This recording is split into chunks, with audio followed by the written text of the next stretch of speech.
Globalement, c'était donc le titre, c'est du coup diffusion dans un liquide en mouvement.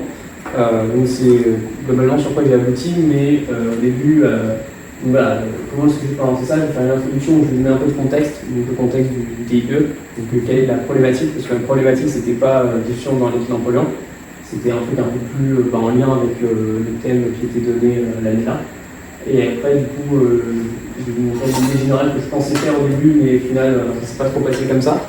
Comment ça s'est passé plutôt? C'était du coup la partie théorique, partie informatique, et rapidement, comment est-ce que j'applique ça dans le TIPE. Dans la partie théorique, en fait, c'est trouver l'équation qui marche pour avoir de la diffusion dans un liquide en mouvement.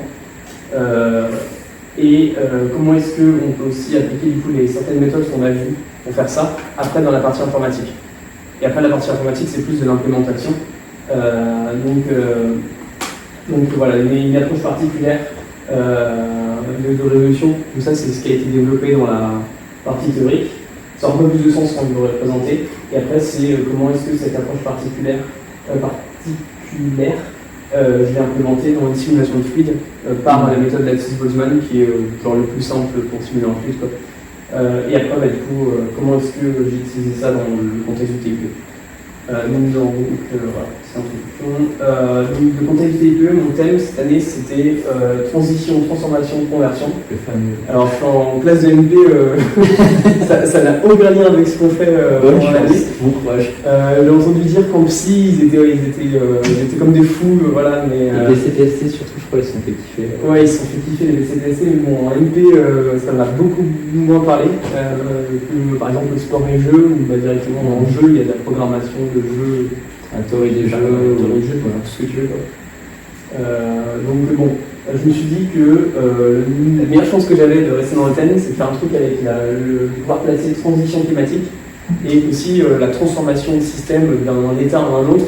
Ça pouvait être aussi pas mal pour justifier que j'étais mis dans le thème. Et je voulais faire un lien avec la méga-flux parce que j'en avais fait un peu dans mon TIPE de 3,5, où mon TIPE de 3,5, tout ce que j'ai fait, c'est que c'était jeu sport. J'ai pris une basket. Et en fait, il y a une balle qui avait été, un prototype de balle qui avait été créé par Wilson, donc la marque des ballons officiels de l'NBA, qui était une balle comme ça. Donc moi, tout ce qui m'intéresse, c'était la shape. Donc je l'ai réimprimé en 3D pour faire des tests de soufflerie. Et du coup, en gros, j'essayais de voir, il disait qu'elle rebondissait pareil, tout ça, machin, qu'elle avait le même poids. J'essayais de voir si aérodynamiquement elle était pareille, parce que quand on tire au basket, c'est pas pareil. Donc du coup, voilà, je faisais des petites simulations, je regardais quelle était la force de freiner, machin, comparé à une balle classique. J'ai juste une question, du coup, tu as repris exactement la même géométrie, ils avaient mis c'était en open source, la géométrie du niveau. Ouais, il y en a qui s'étaient amusés à la refaire dans un truc, comme ça, je me suis pas amusé à la modéliser, je l'avais trouvé sur internet, et j'avais directement pu l'imprimer sans trop m'embêter. Et du coup, moi, en gros, ce que je faisais, c'était que je prenais la truc, je faisais une simulation. Pour le coup, celle-là, j'avais pas fait grand-chose dessus, la simulation. C'était Lattice-Boltzmann déjà, mais j'avais pris un code qui marchait quasiment bien, j'avais juste modifié quelques trucs. Et je faisais un test avec, où je faisais des trous sur la partie de la balle. Donc là, c'est une balle qui est pleine.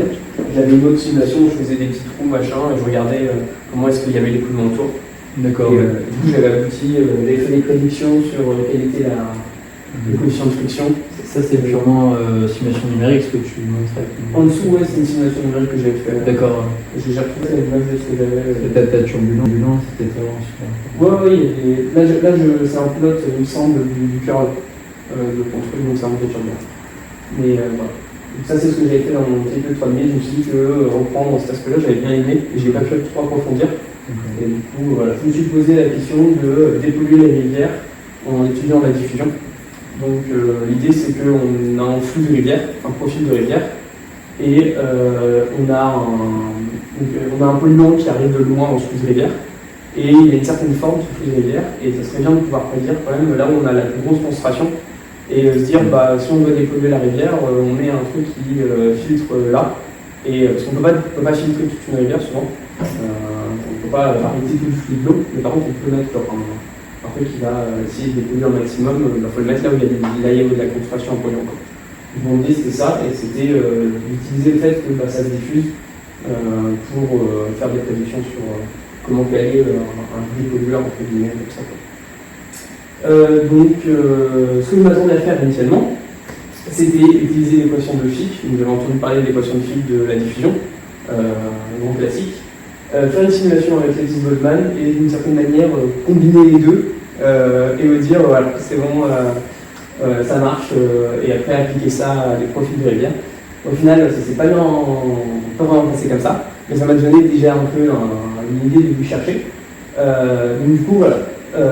Qu'est-ce que j'ai fait au final? C'est que du coup, à la recherche d'une équation de diffusion en flux en mouvement, donc déjà une diffusion, qu'est-ce que c'est? Donc là, c'est la définition, la française, elle n'est pas celle de Wikipédia, donc là c'est en anglais, mais en gros, ça se déplace selon un gradient de concentration.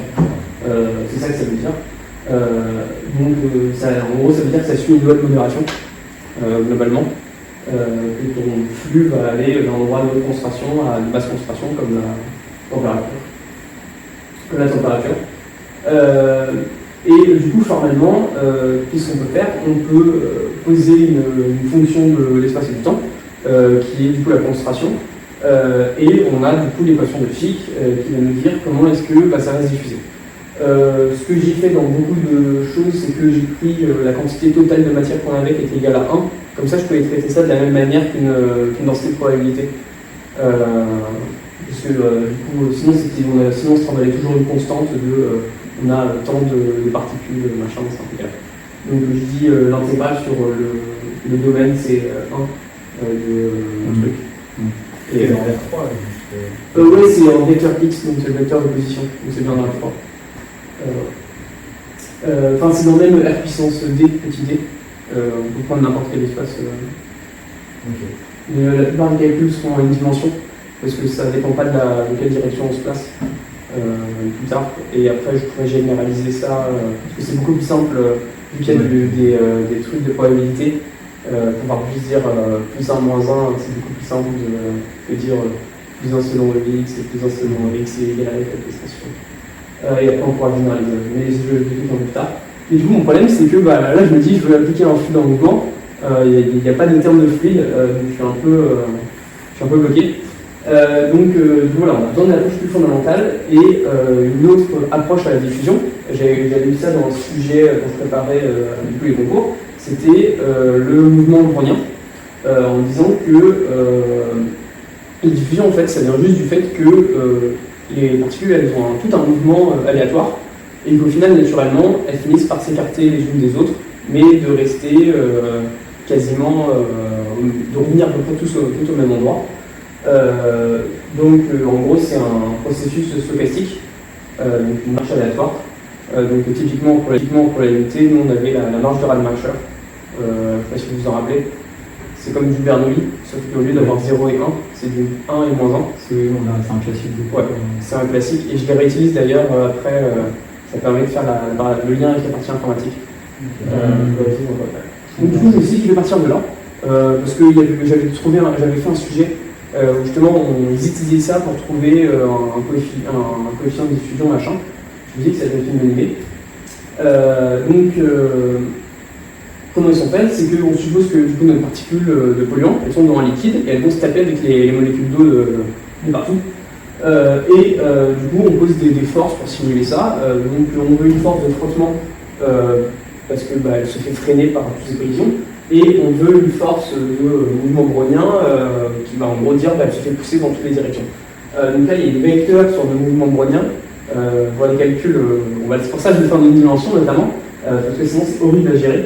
Et que globalement, en fait, ça apporte pas grand-chose. Ça serait juste faire la même chose sur toutes les coordonnées. Parce que c'est isodirectionnel, ça ne change pas, on se diffuse dans toutes les directions en même temps, il n'y a pas de direction privilégiée. WT, c'est l'énergie. Non, c'est le mouvement brownien standard, c'est un processus stochastique qui est centré et qui a un écart de blanc. Semble. Je sais pas s'il est vu en cours, il me semble que je l'ai déjà vu passer, mais par rapport, du coup, c'est un truc qui est aléatoire. Quand on prend son espérance, ça vaut 0. Et quand on prend sa variance, ça vaut 1. C'est sans dimension, c'est. Ça vaut T, pardon, ça vaut T. D'accord, ouais. Ok. Donc, ouais, sa variance c'est T et son distance c'est 0. Ouais. Donc en gros, typiquement, ça représente, on fait quoi là-dessus? Oui, bien sûr. C'est que si on a une particule qui est là, elle peut se balader dans tous les sens, mais globalement elle va toujours rester dans cette zone-là, donc l'espérance de 0. Et comment est-ce qu'elle va s'écarter? C'est donné par un nombre, donc le coefficient de diffusion, qui est introduit du coup par le mouvement brownien, et le mouvement brownien standard, lui, il a un coefficient de diffusion de 1,5, enfin la formule ça fait que elle donne un coefficient de diffusion d'un demi, mais c'est comment est-ce que ça va s'écarter, et juste on se permet de sortir le coefficient de diffusion, et on garde juste le mouvement brownien standard, donc ça va être juste. Je l'ai beaucoup mieux expliqué dans mon TIE originel, peut-être que je vais ressortir la slide, ce serait peut-être mieux. Bon, au pire, c'est pas hyper grave dans les calculs, ça va pas changer grand chose, on s'y retrouve sans trop de soucis. C'est pas ça le cœur du sujet. Ouais, t'inquiète, ouais. C'est juste faut dire que c'est le truc standard, quoi.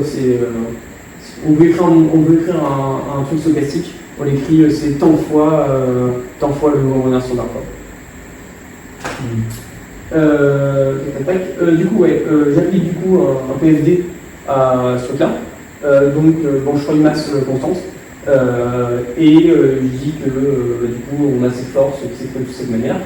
Pour simplifier un peu l'écriture, je pose un changement de variable de cette manière-là. Donc, du coup, on peut écrire cette forme-là. Et ce qu'on peut faire, c'est qu'on peut multiplier par dt si on veut pour obtenir quelque chose de cette forme-là. Et on a du coup une équation différentielle stochastique. Qui a cette tête-là. Sauf que bon, ça nous amène à rien, parce que nous, ce qu'on cherche, c'est un truc qui ressemble à phi. Mais pourquoi est-ce que je présente ça? C'est parce que ce qu'on peut faire, c'est qu'il y a un théorème qui s'appelle le Lem-Ditto. Le Lem-Ditto permet de passer d'une équation stochastique à une équation différentielle partielle. Donc c'est pour ça en fait que je suis parti un peu de ce côté-là. Parce que j'avais appris qu'il y avait ce truc-là qui existait et qu'il fallait juste établir une équation différentielle stochastique pour après passer sur une équation différentielle partielle sur une densité de probabilité. Donc ma concentration, en fait ma concentration, vu que c'était une densité de probabilité multipliée par une constante, en fait, je me suis dit qu'il y a peut-être moyen de passer par là. Putain, t'as raté la vision. Ouais, j'ai vu un peu la vision, j'ai eu plein de. Je suis tombé sur plusieurs sources d'affilée qui m'ont fait penser un peu à ce cheminement-là. Et après, j'ai vérifié si c'était possible. Et après, ça s'est pas fait en une soirée. Tes profs, ils t'ont. À quel point, enfin. Ils t'ont pas trop validé. Tu as dû faire des préparations de TIPE in fine et tu leur as présenté un peu ton approche. Ouais, enfin, j'étais au fond de la classe à chercher des liens, machin, pendant les préparations de TIPE. Et quand j'avais un truc intéressant, je l'allais le voir, mais j'ai pas été hyper aidé par le prof de. Ok, t'as vraiment cool que de ton côté, quoi. Ouais, avec internet, c'est facile de chercher des trucs comme ça, quoi. Faut avoir l'idée de se dire, je prends un déplacement aléatoire pour la diffusion, parce que je sais que c'est cohérent. On peut faire ça comme ça. J'ai eu un sujet où ils étaient partis de là, ils avaient trouvé des formules, donc la formule de. C'est quelle mesure? C'était la constante de Boltzmann. Je pouvais déterminer la constante de Boltzmann grâce à ça, notamment. J'avais dit, putain, c'est une super idée, tout machin. Je peux carrément reprendre ça pour mon truc. Je vais peut-être tomber sur une équation. J'avais vu à côté, j'avais déjà lu un truc sur le Lem-Ditto et j'avais déjà fait le lien entre densité de probabilité et concentration. Et je me suis dit, attends, mais il y a peut-être moyen de creuser un peu tout ça. Et au final, il y avait bien un passage de l'un à l'autre. Et du coup, ce passage, c'était le Lem-Ditto. Et en gros, ça permet juste d'écrire une différentielle d'une fonction qui est pour un mouvement brownien qui a cette forme-là. En fait, c'est typiquement la forme qu'on a. Donc, si je reviens juste un tout petit peu en avant, nous, on a un truc qui a cette tête-là. Donc, d de oméga t, c'est quelque chose fois oméga t dd, et un truc avec le mouvement brownien standard. Et au fait, ce truc-là, j'ai regardé qu'est-ce qu'on pouvait en faire de ce truc-là, et je suis tombé sur le Lem-Ditto. Et le Lem-Ditto, il dit juste que si on applique une fonction qui dépend d'un mouvement brownien, d'un processus stochastique, et qui dépend du temps, et que ton équation différentielle stochastique elle a cette forme-là, tu peux faire une formule pour la différentielle de ta fonction. Et qui est du coup une équation différentielle partielle. C'est pas encore une équation différentielle partielle sur la densité de probabilité, mais c'est déjà une équation différentielle partielle. J'ai une petite question, Ouais. un peu une question de con. C'est quoi l'intuition ou juste t'as regardé un peu comment ça se démontrait ou ce que ça voulait dire à peu près ou non, juste t'as admis le résultat et t'as... Le Lendito. Ouais. Le Lendito, la démonstration est vraiment dure. Je me suis même pas engagé dedans. J'ai commencé à lire dessus. J'ai fait non.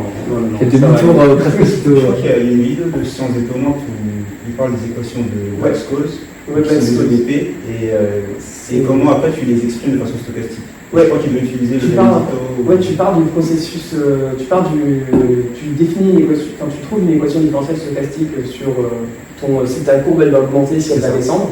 Et justement, en fait, tu n'appliques pas une fonction f, tu appliques ln de ton processus stochastique, et quand tu appliques le Lendito avec ln, tu tombes sur l'équation de Black-Scholes directement. C'est ça. Ouais.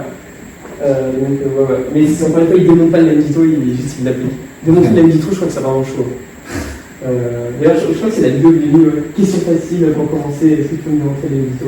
Facile pour Facile de ça. Facile pour un NP là.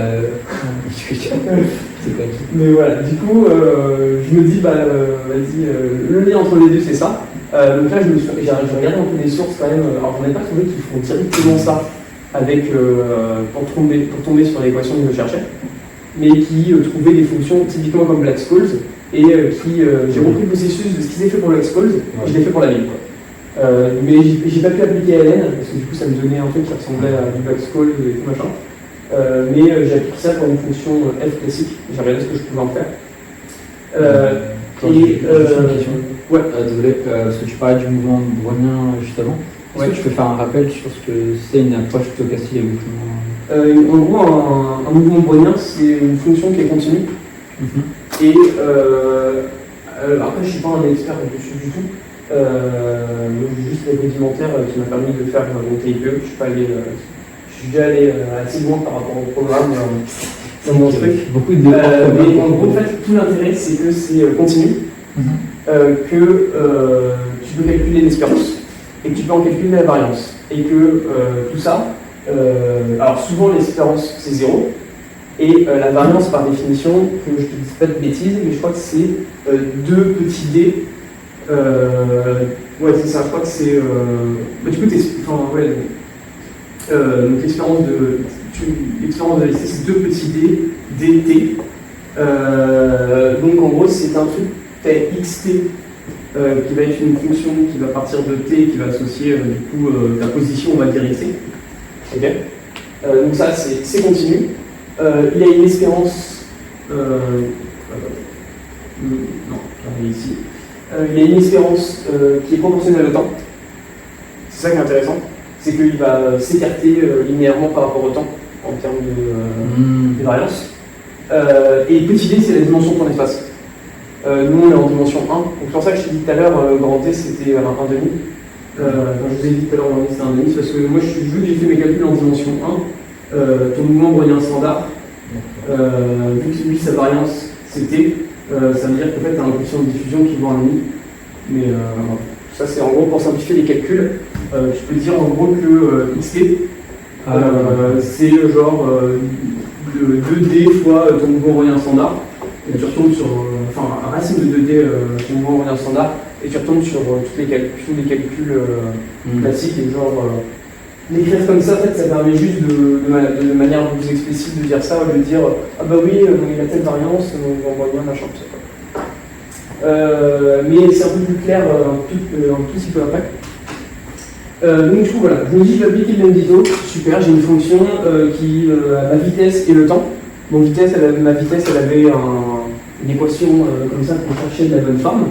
Je vais appliquer mon Lendito, sauf que le problème c'est que moi dans mon équation de Fick, je veux un Laplacien, donc je veux des dérivés sur x, et là j'ai un truc sur v. Donc j'ai une équation, ça existe, ça s'appelle l'équation de Fokker-Planck. Du coup après avoir appliqué la bonne méthode, je suis tombé sur une équation qui était complètement valide. J'ai pas les bonnes dérivées quoi. Et du coup, ça ressemble beaucoup, mais c'est chiant quoi. C'est embêtant. Ça ressemble à ce que je veux, mais c'est pas la bonne équation parce que j'ai pas les dérivées sur le bon truc. Et en fait, du coup, là, c'est pour ça que ça m'a pris un peu de temps de faire ce cours. Parce que moi, dans mon TIPE, j'avais admis un modèle. Donc j'avais, en me disant, ah bah oui, pour retourner sur ce modèle, on applique le PFD, machin, on tombe dessus, quoi. En fait, non. Quand on applique ce modèle, on tombe sur l'équation que j'ai écrite tout à l'heure, donc celle-là, et on ne tombe pas sur l'équation directement qui permet d'obtenir l'équation qu'on veut.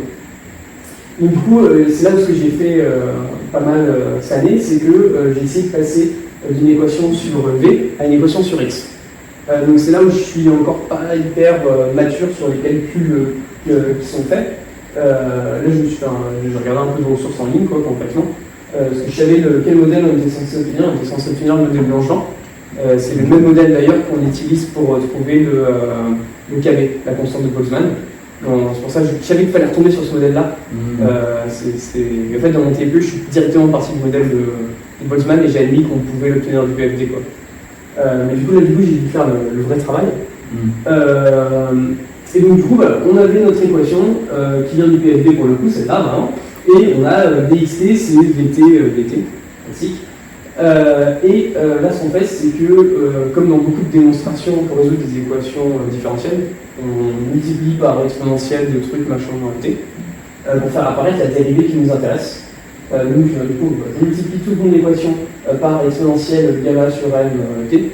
Gamma, c'est juste une constante que j'avais pris au début pour dire que c'est la constante de friction, machin. Et on l'a plus de toute façon dans l'équation maintenant. Du coup, on fait apparaître cette dérivée-là. On intègre par rapport au temps et on réintègre ensuite par rapport au temps. Donc là, c'est des calculs, honnêtement, ça ne sert à rien d'aller dans les détails là-dedans. Mais tout l'intérêt, c'est que on multiplie par ça, on fait apparaître cette dérivée-là, on intègre par rapport au temps, on réintègre par rapport au temps pour avoir du coup notre xt. Et là, tout ce qu'on dit, c'est qu'on a un temps qui est tellement loin que ce petit terme-là, il va faire tendre vers 0. On se met en régime stationnaire, exactement. Et du coup, le terme exponentiel, moins gamma t, machin, etc., il part. Donc ça, c'est pas moi qui l'ai intuité, j'ai regardé comment on faisait, honnêtement. Mais c'est ça l'explication. Et du coup, quand il part, ce terme-là, on a juste un 1 qui reste, et du coup, on intègre notre différentiel du mouvement brownien, et on tombe sur x0 moins t plus gamma sur l wt pour xt. Et après, du coup, on redifférencie ça pour obtenir une équation différentielle stochastique de la forme qui nous intéresse. Et on tombe enfin sur le modèle de Langevin, qui est celui-là qu'on doit prendre. Donc, vers ce bac, donc ça c'est que on retombe bien sur nos pattes. Honnêtement, ces calculs-là, ils sont pas hyper pertinents. Ce qui est important, c'est qu'il y ait bien un chemin qui permette de partir d'une équation du PFD vers une équation sur xt. Et du coup, à partir de là, on peut vraiment faire. Moi, je fais partie de là dans mon TPE. Clairement, j'ai admis ça et j'ai dit on a dû pouvoir l'obtenir du PFD quelque part. C'est un modèle, il a un nom, on connaît le gars et tout machin. Langevin, c'est pas la première fois que j'en ai parlé. On lui fait confiance. Il est caché sous le tapis. Ouais, voilà, c'est ça. On lui fait confiance à Langevin, le machin. Et du coup, là, on peut appliquer l'NDITO, et c'est ça qui est un peu intéressant pour le coup. C'est que maintenant, on peut appliquer l'NDITO, on a des dérivés partiels selon X, enfin. Du coup, on a notre différentiel, donc j'exprime du coup avec les termes qu'on avait de notre équation. Donc on avait notre DXT que j'ai remplacé, on avait notre. Parce qu'on avait que le. On avait que le. Oui, on avait le DXT. Putain, on avait le DXT que j'ai remplacé. Ah mince. Oh, ça va être pas possible. Transition. Je sais plus quelle page c'était, donc je sais que je peux rentrer la page. Enfin, j'ai des photos que je peux rentrer la page à la main, mais. Il y en a des calculs entre eux. Je crois remonte. Non, on était là. Ah non, voilà, on était là. Ouais. Donc voilà, on remplace notre DXT par l'expression qu'on avait trouvée tout à l'heure. Et ce qu'on fait, c'est que. Donc, ça, c'est la méthode pareil pour retrouver Black-Scholes. Normalement, on applique la même méthode, mais avec. Au lieu de F, c'est directement LN. En fait, on applique l'espérance, parce qu'on sait que comme ça, on peut faire dégager notre WT, vu que son espérance, elle vaut 0, du WT. et on dérive selon le temps, et on fait rentrer du coup les dérivés par rapport au temps à l'intérieur. Et ce que ça nous permet de faire, c'est que du coup, vu qu'on sait que f, son espérance, vu qu'on a calculé l'espérance selon le truc, et qu'on dérive, ça vaut 0 du coup. Donc on se débarrasse de f dans cet endroit-là. Et le dernier truc à faire, qui est un peu astucieux pour le coup, c'est qu'on fait une IPT. Et du coup, ce que ça nous permet de faire, c'est que toutes les dérivées passent de f à ce qui nous intéresse, donc psi, donc la dossier de probabilité. On fait passer toutes les dérivées de f à psi, et ça nous fait aussi quelques 2-3 changements de signe si j'ai pas trop fait de bêtises. Et voilà, du coup, on a f fois, donc là j'ai regroupé toutes les dérivées, mais c'est globalement ça que j'ai fait, c'est une IPP, et tu dis que tes bordures, ça s'annule, en bordure, et du coup, la dérivée, donc là, qui était la dérivée selon x de f, c'est devenu la dérivée selon x de psi, la dérivée selon t, la dérivée selon t de f, c'est devenu la dérivée selon t de psi, etc. Donc pareil, on a dérivé double. Et du coup, on intègre quelque chose qui est égal à 0. Vu qu'on peut prendre n'importe quelle fonction f, on peut se démerder et dire que si celle-là, ça peut être n'importe quoi, c'est forcément sur de 0. Ouais. Et du coup, on a notre équation, donc c'est ce truc-là de 0, et ça nous donne cette équation-là. Et je ne sais pas si vous vous rappelez la forme de Fick au début, mais la forme de Fick, c'était donc dérivée de psi, la concentration de l'indice de probabilité est égale à d laplacien de psi. Donc en une dimension, c'est la dérivée selon x carré. Et bien en fait, c'est quasiment ce qu'on a. Sauf que là maintenant, on a un terme en plus. Ce terme en plus, c'est moins la dérivée selon x de u psi, où u c'est la vitesse. Donc on a bien réussi à rajouter en fait un terme de vitesse. Et il y a aussi une slide que j'ai pas mise, mais j'aimerais peut-être un peu en parler, parce que j'ai un truc avant. Oui, aussi, on peut montrer que, donc ça c'est typiquement ce qui a été fait dans le sujet LB où on parle de la constante de Boltzmann. Ils reviennent aussi à démontrer que les termes qu'on a mis dans ce classe, on peut trouver le coefficient de diffusion. Donc je ne l'ai pas refait, mais juste par identification avec Fick, on peut se convaincre que ce terme-là, c'est bien D. Globalement. Oui, ok. Le delta carré sur 2m. Et en plus, c'est cohérent parce qu'on avait mis une force du mouvement brownien qui était proportionnelle à la delta.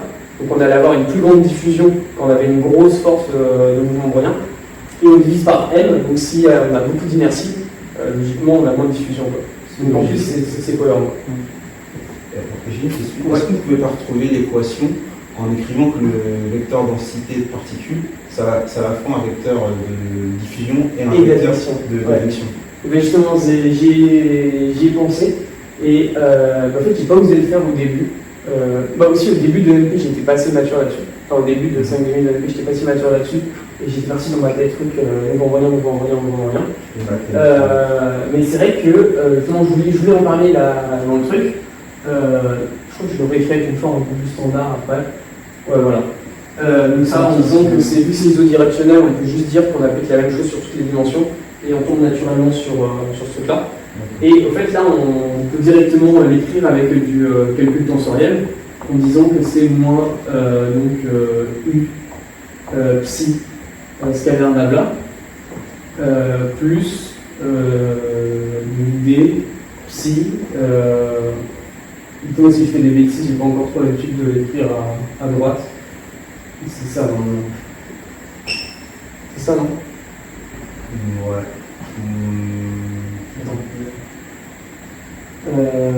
La Laplacienne, on peut bien le remplacer par tensoriel. Ouais, la Laplacienne, c'est deux fois. Et du coup, on peut tout appliquer à ce Laplacienne-là. Donc ça fait moins psi plus D. Donc le grade de psi, et on prend la divergence de tout ça. Ouais. Et en fait là on a une loi de conservation. C'est ça. D'ici, ça c'est une bonne modération, comme la température. Oui. Donc c'est comme la loi de. C'est Newton en température.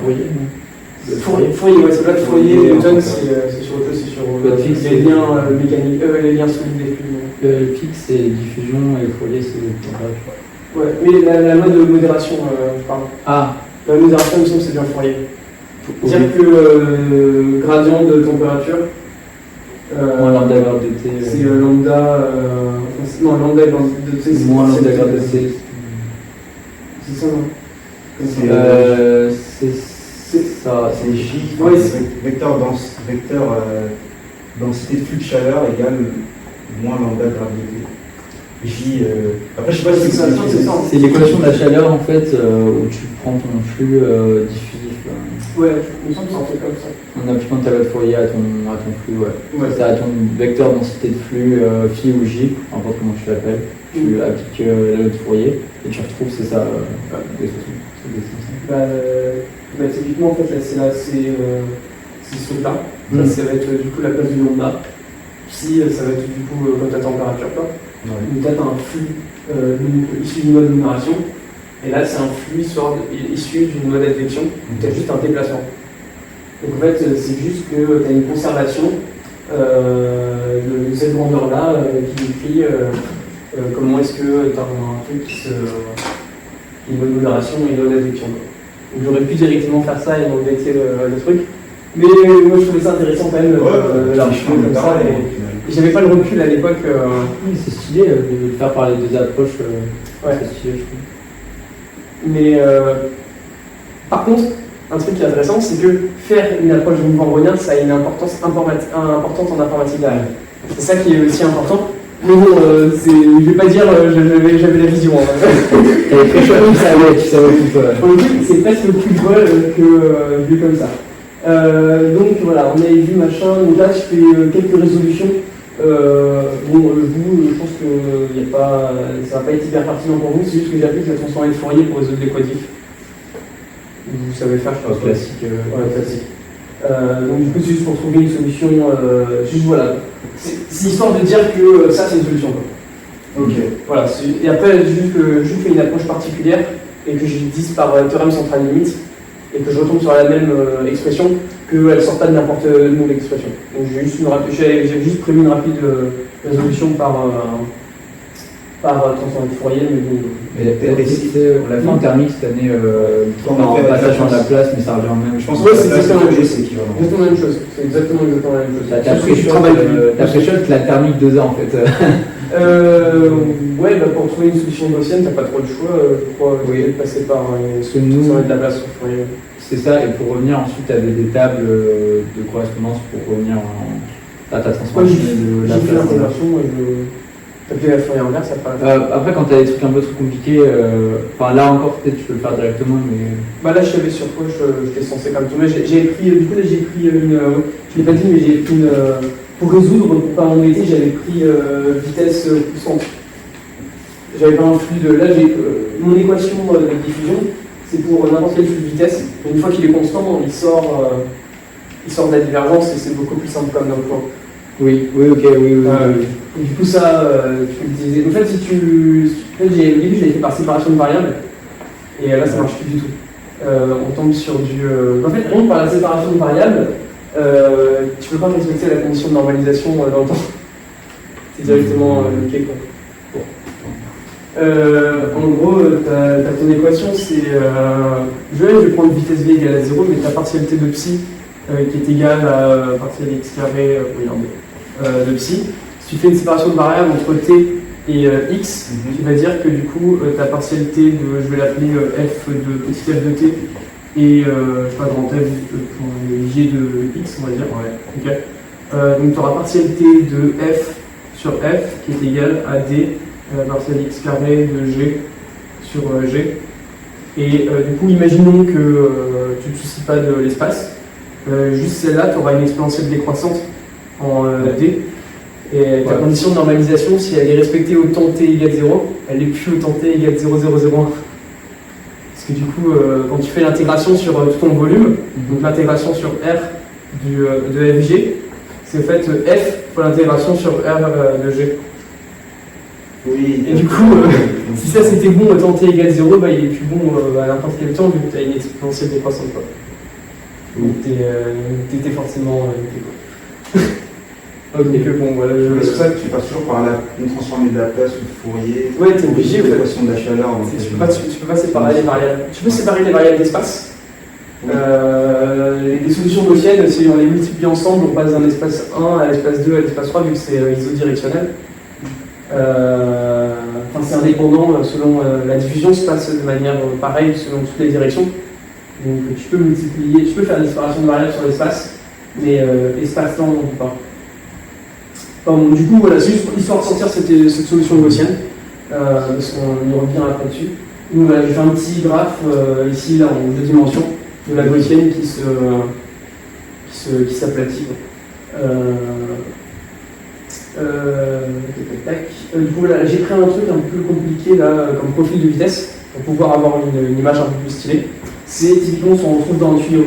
On va avoir un tuyau qui est tout droit, et on va du coup avoir par effet de couche limite des vitesses plus petites là, plus grandes là, très plus grandes là, un peu plus petit, un peu plus petit.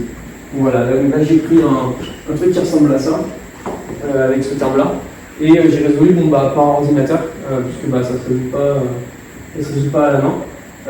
Mais ce qu'on peut faire, c'est que voilà, là j'ai affiché, et on voit bien, il y a comme une forme de V, et ça se diffuse au milieu beaucoup plus que sur les bords.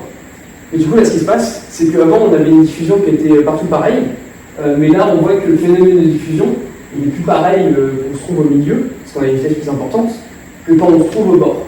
Donc du coup, ce que j'ai fait pour un peu remédier à ce problème-là et pour exprimer un peu où est-ce que ça se diffuse fort, où est-ce que ça se diffuse pas fort, parce que dans mon TIP, c'est ce que je cherchais à trouver, c'était où est-ce qu'on avait une grosse diffusion et une petite diffusion, pour pouvoir après prédire la concentration.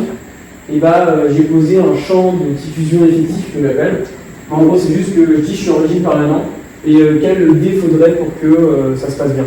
Donc là, on a un champ scalaire pour D maintenant, qui est plus du coup une vraie constante, et qui va être du coup le terme de divergence divisé par le gradient, et on prend en norme. Et du coup, comme ça me donne un peu une carte de où est-ce que ça va se diffuser fort. Donc là, par exemple, je ne l'ai pas fait pour que j'aurais dû le faire, mais on aura un truc très coloré ici, et beaucoup moins coloré ici, quoi, pour un profil tuyau. Donc ça va se diffuser beaucoup plus au milieu du tuyau que sur les bords du tuyau. Du coup, voilà, la partie informatique. Donc là, en vrai, on a fait le plus gros là. Ouais, vas-y. Juste une question, mais vu que là, tu étudies plutôt une rivière, il valait pas mieux apprendre un profil, je veux dire, un peu, avec une surface libre au supérieur et une adhérence en dessous, comme pour modéliser l'écoulement d'une rivière.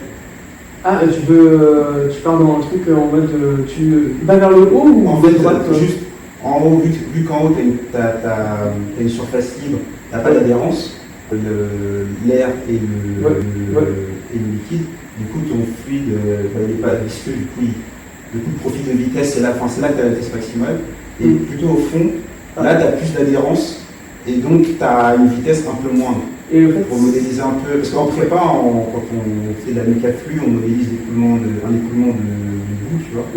C'est un peu le modèle qu'on utilise pour le profil de vitesse. On détermine plutôt un profil de vitesse comme ça. Alors, ça, j'en ai pas mal parlé avec les profs. Au début, je voulais partir sur une simulation en 3 dimensions, pour justement prendre en compte ce genre de truc. Non, ça reste du 2D. Ça reste du 2D. Ouais, mais ça reste du 2D, mais vertical. C'est du 2D vertical. C'est comme pour le tuyau. Ouais, mais sauf que le problème, c'est que les dimensions de largeur et de longueur de ta rivière, elles sont tellement plus grandes que tu es obligé de le faire en mode vue du dessus. Oui, c'est pas le même plan que par rapport à l'écoulement plan mais qu'il a fait qu'on prenait. Ouais. C'est pas le même plan. Je me suis posé la question et tout, machin, je me suis dit, tu auras une diffusion qui sera, faut la prendre à quelle hauteur, faut la prendre, etc., quel machin. Et en fait, la question, ils m'ont dit, pour que ce soit plus pertinent, vaut mieux que tu te places sur une vue du dessus et tu dises la gueule qu'a ma rivière, c'est ça, elle passe à gauche, elle passe à droite. D'accord. Et par exemple, je sais pas, elle va se séparer parce qu'il y a un caillou au milieu. Ok. Et est-ce que vaut mieux dépolluer le haut ou dépolluer le bas, quoi. D'accord. Donc plutôt, oui, du dessus. Ouais, j'aurais dû en parler dès le début, mais en fait, à la base, la question, j'aurais répondu, mais dans mes programmes informatiques, j'ai eu 2-3 soucis à un moment, et ça m'a obligé à passer un truc en 2 dimensions, parce que j'avais pas le temps d'optimiser ça. Sinon, en fait, j'avais un programme qui marchait, mais genre, pour une simulation de merde, je mettais 2-3 jours. Donc je ne pouvais pas laisser me pousser à allumer 2-3 jours comme ça Dans ma chambre, c'est un peu galère parce que pour itérer les modifications, c'était hyper chiant. Mais d'ailleurs, j'en parle un peu dans mon truc. Donc voilà, du coup, le cœur du truc informatique, c'est que faut discrétiser ça, quoi. Faut non seulement simuler un fluide, mais simuler les particules aussi, et de manière discrète. Là, on a une équation différentielle pour le fluide et une équation différentielle pour les particules. C'est un système d'équations différentielles partielles à résoudre sur l'informatique. Déjà que je ne suis pas un vieux vivant en informatique, faire ça en plus en début de prépa et pendant la prépa, voilà, les schémas d'intégration informatique, voilà.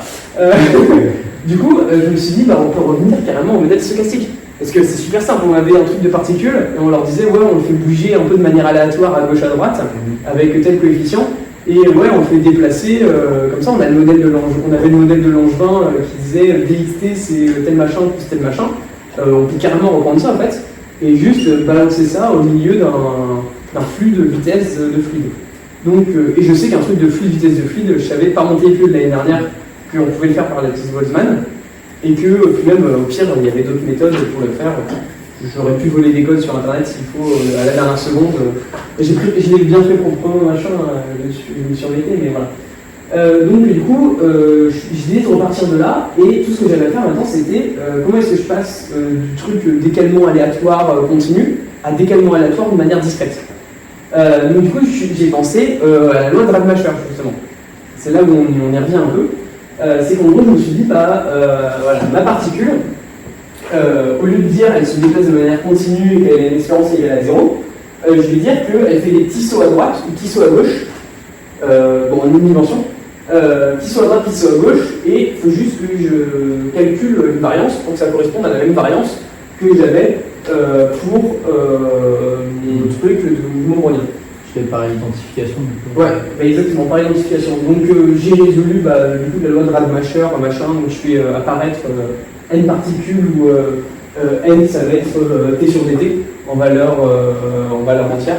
Comment on appelle ça les traits comme ça en valeur inférieure. Partie entière. Ouais, partie entière, exactement.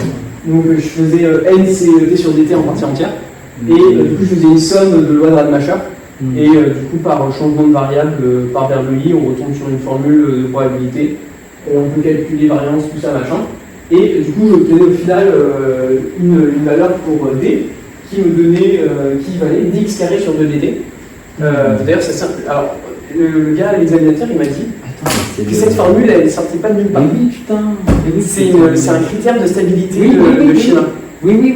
Mais on l'a vu cette année, du coup. Ouais, mais moi j'ai appris ça le jour où je passais l'oral du TPE. Mais what the... Tu l'as démontré en fait. Oui, du coup, j'ai redémontré en quelque sorte le truc. Et il m'en a parlé, et je fais, non, moi je connais pas, et tout, dans ce truc. Et il me fait, c'est stylé, t'as redémontré ça? Je fais, ouais, peut-être. On vient de voir cette année en plus, mais t'as tellement pré-shot la 2A. Ouais, c'est pour le coup, c'est vraiment un accident. Ça, je l'ai découvert le jour du passage. Ça, c'est un truc très numérique comme résultat. Ouais. Enfin, tu peux lui donner une dimension physique, mais ça a plus de sens numérique. C'est un peu, en gros, ta simulation, elle ne peut pas aller à la vitesse de propagation physique. Et son critère j'ai oublié le nom, mais c'est des mathématiciens américains qui ont... Ouais, j'ai le nom aussi, je m'en rappelle plus. Ouais, c'est CFL. Oui, c'est les critères de CFL, tout ça. Ok, ouais, j'avais pas exactement ce nom-là. Et du coup, j'ai fait un petit graphe parce que c'est sympa. En gros, je fais littéralement ça. Je simule des particules et je leur donne soit tu te déplaces à droite, soit tu te déplaces à gauche avec le même pied aléatoire. Et voilà, on a une répartition qui a cette tête-là, donc elles sont toutes centrées au milieu. Et après, elles vont énerver. Et voilà. La gueule qu'on obtient, c'est une gueule gaussienne, et c'est exactement la même tête qu'on avait ici. Et en fait, parce que par le théorème central limite, on est censé converger vers une loi normale. Et cette loi normale, pour qu'elle ait la même variance et la même espérance, on est obligé de tomber sur cette formule-là. Et ça, c'est ce qu'on avait trouvé en résolvant numériquement notre truc tout à l'heure. Donc du coup, voilà, c'est multiverse. On tombe bien sur la solution qu'on avait trouvée pour FIC tout à l'heure. Donc du coup, maintenant, on sait que tout est cohérent, que tout est censé bien marcher. On a juste à faire une simulation de fluide, Et après, les particules, c'est le Wall again, on y va et on les fait déplacer de manière aléatoire. Et si on en met assez, on est censé avoir un champ de diffusion à peu près pas trop mal, quoi. Et surtout, en plus, c'est super stable, parce qu'on les déplace juste à droite à gauche. Il n'y a aucune chance qu'on ait un problème de stabilité, il n'y a pas de division nulle part par les DT, c'est juste on les déplace, quoi. Donc du coup, voilà, comment est-ce qu'on simule notre fluide maintenant? Donc on doit trouver le terme U. Donc là, voilà, c'est un peu les trucs de puants informatiques, mais voilà, heureusement, on a une manière de simuler un fluide de manière pas trop déconnante. Du coup, c'est la méthode Lattice-Boltzmann, donc c'est vraiment le plus simple. Je ne sais pas si vous en avez fait un peu du tout ou pas. Ça me dit entendu parler? En fait, ça me dit vraiment rien.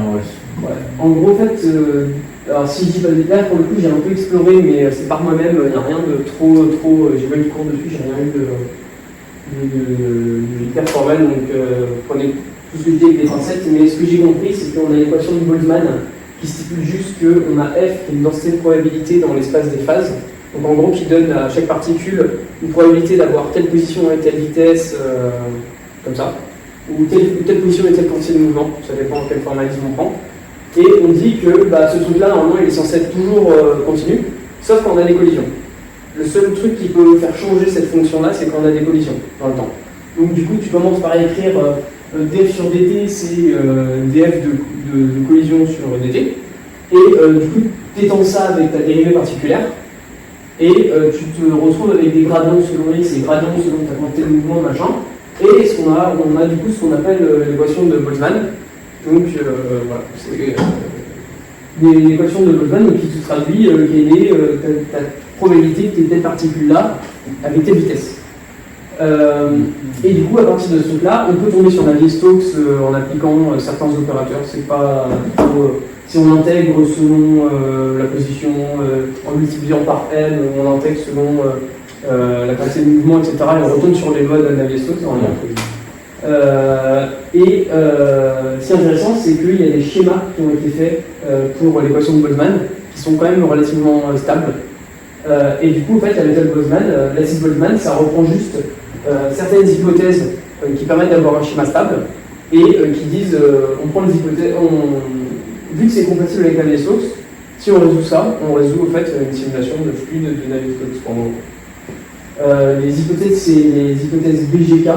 Je ne me rappelle plus exactement ce que c'est, à part que c'est en termes de collision, tu lui donnes une certaine forme, tu lui donnes une forme maxwellienne, ils appellent ça. En gros, c'est une forme gaussienne qui permet de faire certaines hypothèses. Voilà. J'ai essayé d'un peu lire les démonstrations, honnêtement, c'est pas hyper pertinent par rapport à ce que je fais, mais c'est pas. Si jamais ça vous intéresse, vous voulez explorer, je crois que ça se fait maintenant. Du coup, voilà, donc là j'explique rapidement comment est-ce qu'on fait ça. Honnêtement, c'est juste. Je l'ai bêtement appliqué, quoi, en gros. Mais l'idée, c'est que ce qu'ils font, c'est qu'ils discrétisent les directions selon lesquelles les particules peuvent se déplacer. Donc, du coup, le plus commun, c'est de faire en 2 dimensions et de partir sur une grille de cette forme-là. Donc, on a 9 directions. On a la direction nulle et après, on a les directions sur les bords. Du coup, là, je vous ai numéroté pour qu'on s'y retrouve un peu. Ensuite, ce qu'on fait, c'est que la première étape, c'est que chaque cellule, donc on en met partout des cellules comme ça. Donc là, ça va être un groupe de particules, un groupe de particules, un groupe de particules, machin. Et on va déplacer, on va les mettre du coup les unes à côté des autres comme ça. Et chaque point de notre matrice, ça va être un truc qui peut se déplacer selon ses directions. Donc ça, c'est le terme lattice, ça vient de là en fait. C'est une structure de données de cette manière-là. Et on définit des grandeurs, donc les grandeurs c'est la somme des FI sur une cellule et une grandeur vectorielle qui est la somme des FI avec leur direction. Ils appellent ça le momentum et la densité, mais honnêtement il n'y a pas beaucoup de lien avec la quantité de mouvement et la densité. Okay. Et après FEQ c'est la forme qu'ils avaient donnée pour F collision selon les hypothèses de BGK. Donc les hypothèses qui permettent d'éteindre la simulation. Votre schéma il est à quel ordre Comment ça c'est un schéma direct, c'est explicite. Tiens, un schéma explicite.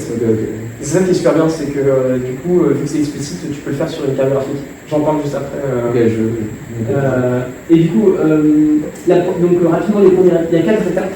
La première étape, c'est que on prend la particule, on prend le F qui est ici, et on va le mettre à la cellule d'après, ici.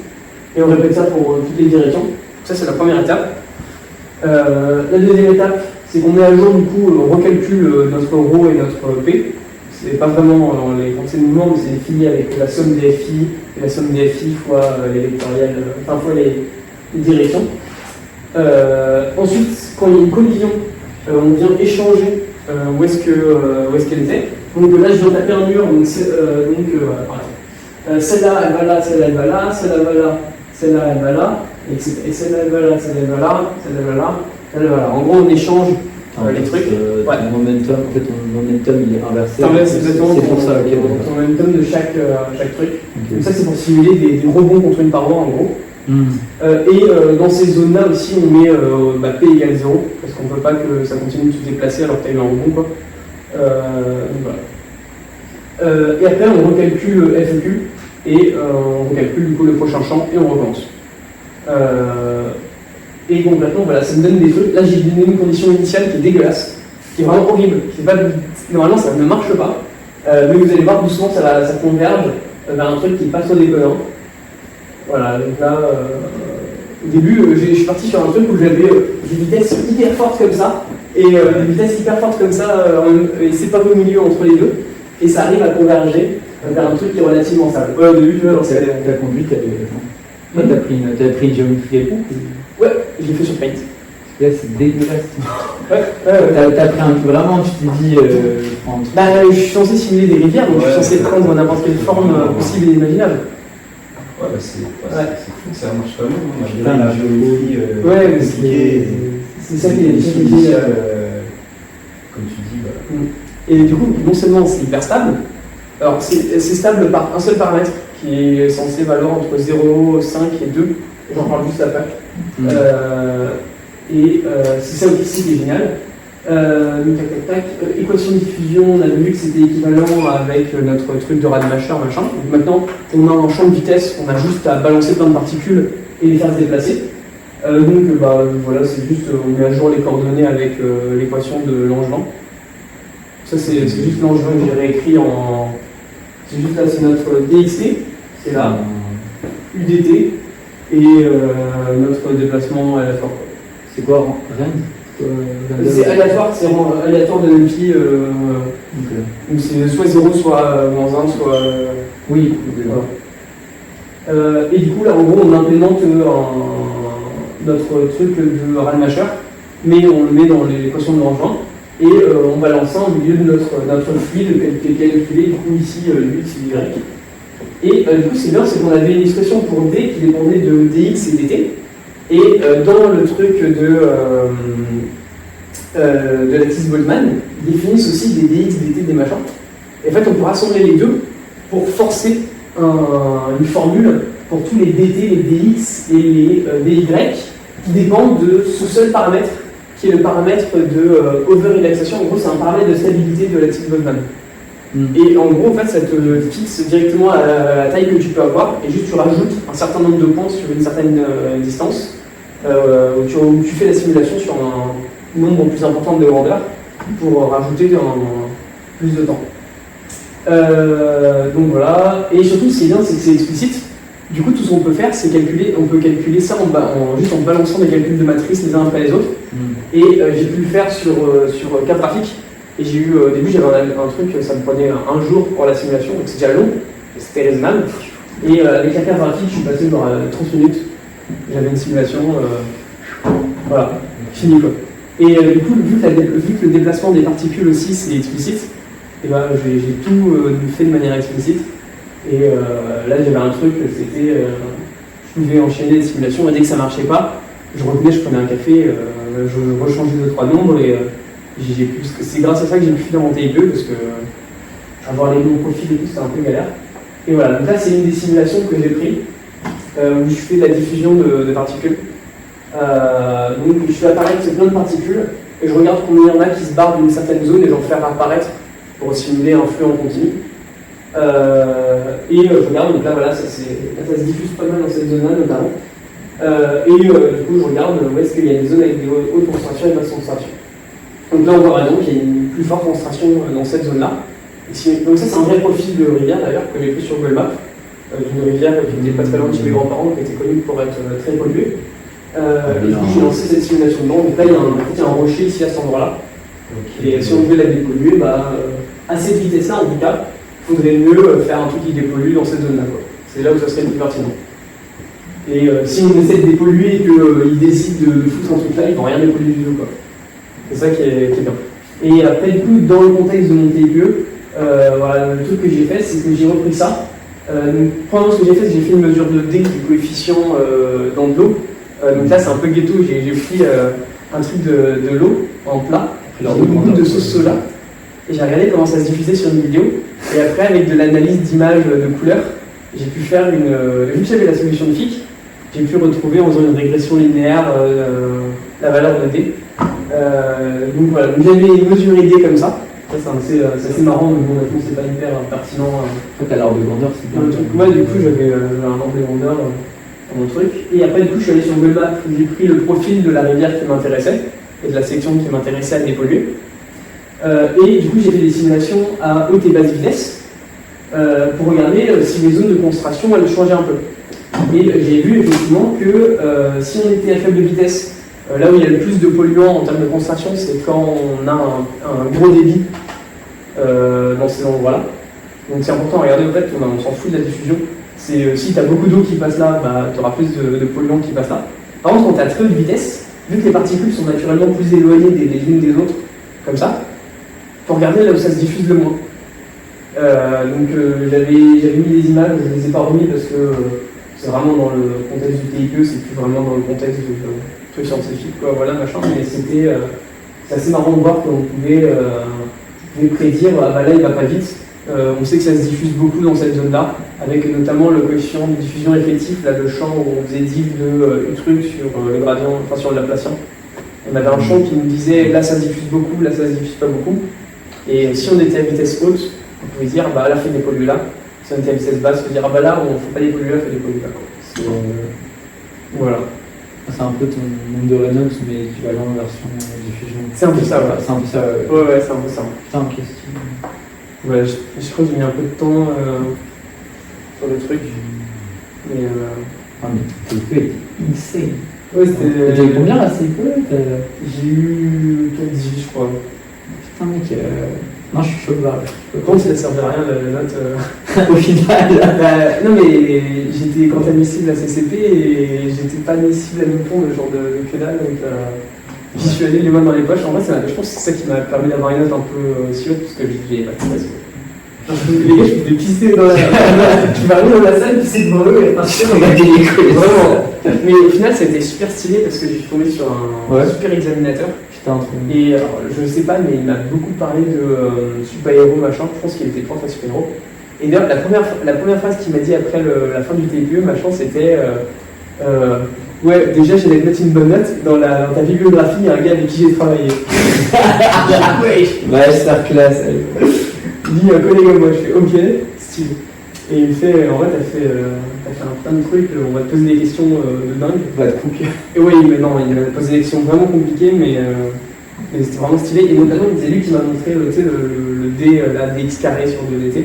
Oui, qui a fait le lien. Oui, t'as tellement pré-shot sur l'école d'ingé. En fait, là, je me rends compte que si là, tu me présentais ça en prépa, j'aurais plus un cas là. Parce que là, en fait, même quand tu parlais de schéma, en fait, ça.